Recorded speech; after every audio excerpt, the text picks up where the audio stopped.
Muriel Margaret McAuley was 84 years old the first time she saw a man turned inside out by a sea monster. You might think it would bother a woman of her age, but as Muriel was fond of saying, she had seen a lot in her 84 short years. Most notably, she had been first on the scene back in '66 when the lighthouse lamp failed and the Charlotte Dane fishing vessel had crashed into the rocks, disgorging its human cargo into the bay.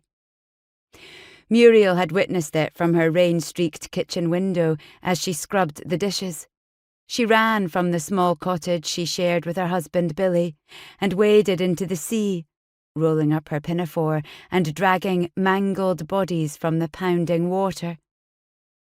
The rest of the fishing village of Witchaven had soon joined her in the rescue attempt.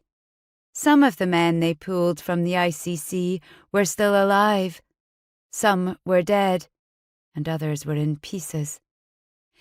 The next morning, Muriel had carted her trusty wheelbarrow down to the beach and collected as many parts as she could find. Legs, arms, feet, even a head had washed ashore.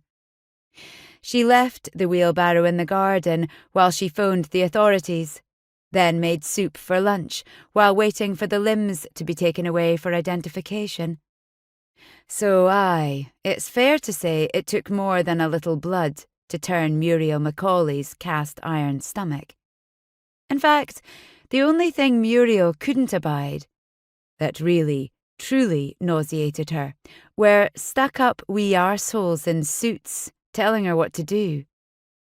"I think you should leave," she said curtly to the tall woman in the powder-blue suit. The woman smiled politely, displaying rows of immaculately straight white teeth, but remained steadfast in Muriel's doorway. The coastal wind blew a strand of blonde hair across her face, and she casually brushed it aside.